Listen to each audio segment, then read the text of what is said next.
Shalom, selamat siang. Saya atas nama Restoni Sakarias Talayan dari jurusan Perikanan dan Kelautan, Prodi Teknologi Budidaya Perikanan semester 2 di Kampus Politeknik Pertanian Negeri Kupang. Di sini saya akan membaca kembali hasil resume saya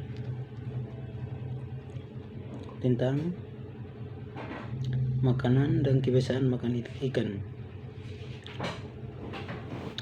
Fungsi makanan untuk mendapatkan energi, sebab dalam makanan akan kita dapatkan 3 kelompok senyawa kimia, yaitu karbohidrat 70-80%, protein dan lemak atau lipid, vitamin, mineral.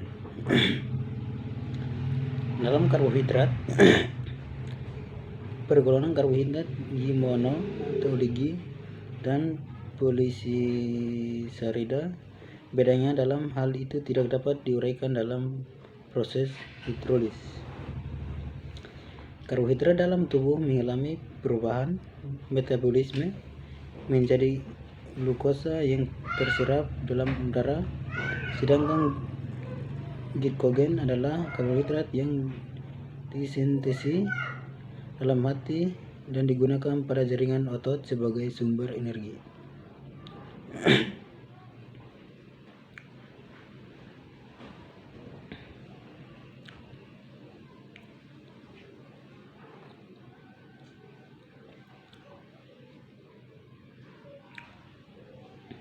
Dalam fotosintesis dapat dilakukan oleh tumbuhan dan bakteri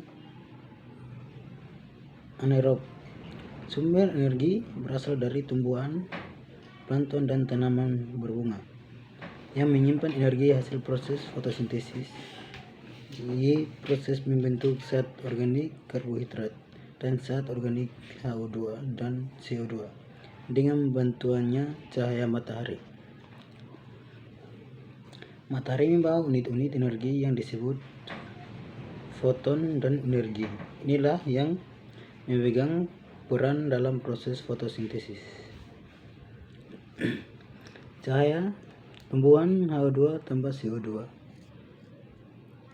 lebih besar dari CH2O tambah O2. Bakteri cahaya H2S tambah CO2 lebih besar dari CH2O tambah H2O tambah S.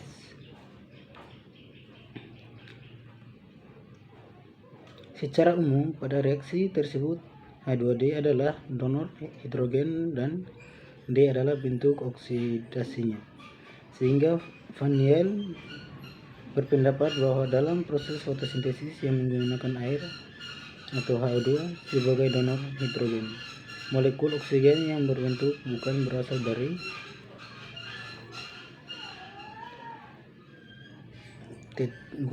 dari CO2 tetapi dari air. Proses fotosintesis dapat dibagi dua kelompok proses kimia yang saling berkaitan. Yang pertama ialah proses pembentukan ATP atau adenosine trifosfat dan NADPH yang menggunakan cahaya matahari, dan karenanya disebut reaksi terang cahaya atau Light reaction. Proses kedua yang terjadi setelah proses pertama ialah proses pembentukan karbohidrat. Reaksi ini tidak menggunakan energi matahari tetapi menggunakan energi kimia dan ATP yang berbentuk pada kelompok reaksi pertama.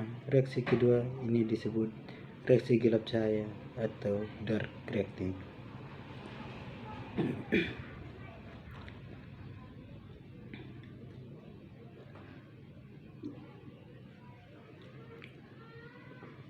Rantai makanan atau food chain dan food web atau jalan makanan. Plankton, tumbuhan dan bakteri, primary procedure, organisme pembentuk zat organik melalui proses fotosintesis.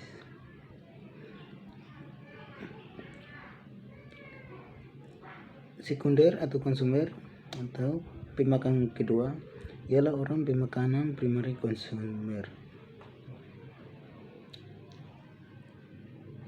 Food web ialah jaringan makanan, di mana jenis makanan bukan hanya dimakan satu jenis ikan tetapi dimakan oleh beberapa jenis ikan. Feeding habits, cari makan dengan menggunakan mata atau pembawaan dan pengetahuan.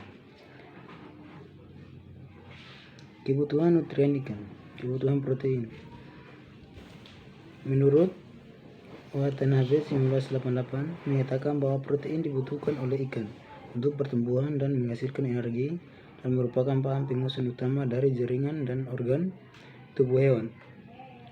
Unsur nitrogen lain seperti asam nukleot dan hormon. Protein merupakan zat penyusunan tubuh utama sehingga pemberian protein yang cukup diperlukan untuk pertumbuhan cepat.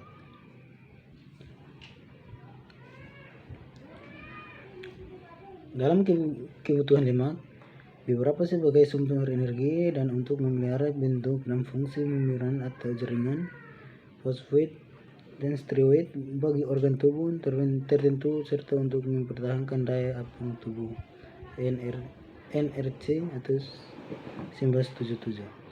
Nilai gizi lemak dipengaruhi oleh kandungan asam lemaknya, khususnya asam-asam lemak esensial.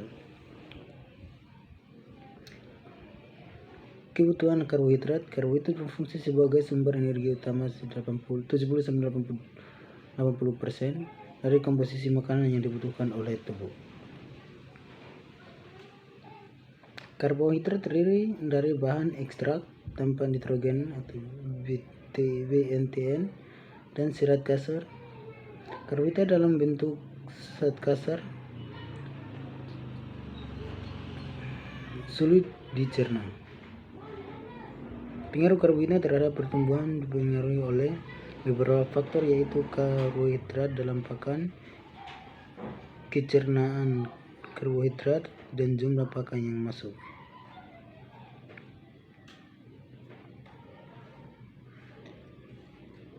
Kebutuhan vitamin. Fungsi vitamin sebagai katalisator terjadinya proses metabolisme untuk pertumbuhan normal.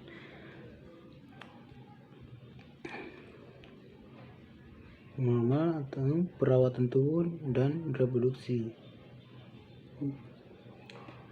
Menurut Watanabe 1988, kebutuhan ikan vitamin sedikit, tetapi bila kekurangan akan mengakibatkan kelainan dan penyakit. Yang berpengaruh kebutuhan vitamin ialah ukuran ikan, jenis ikan, umur ikan, pertumbuhan, suhu air, dan komposisi dalam pakan. Mineral. Dalam mineral adalah bahan organik yang dibutuhkan oleh ikan untuk membentuk jaringan tubuh sebagai aktivator enzim dan hormon.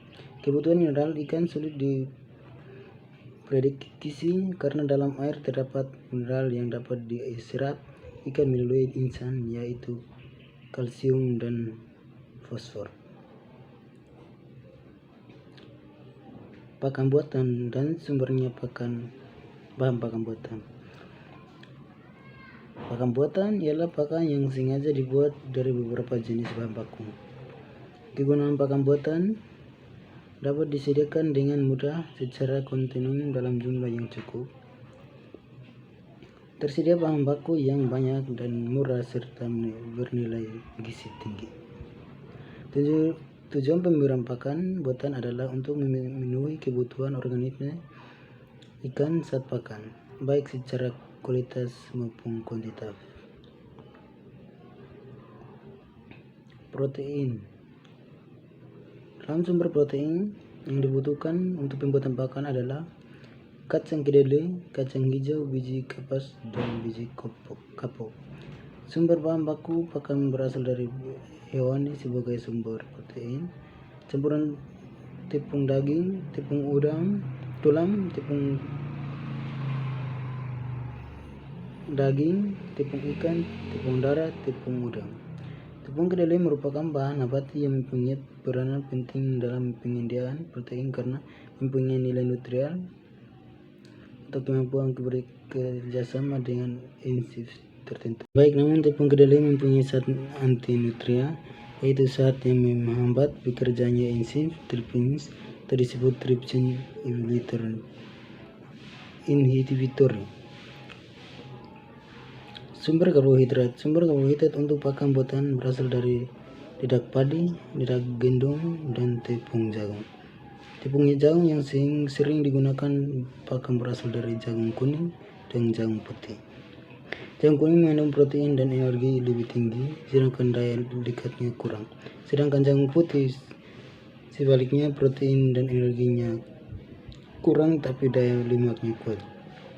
Jagung kuning proteinnya rendah sebesar 90%, serat kasar 2%, dan lemak 40%.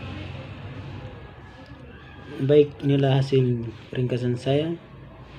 Terima kasih.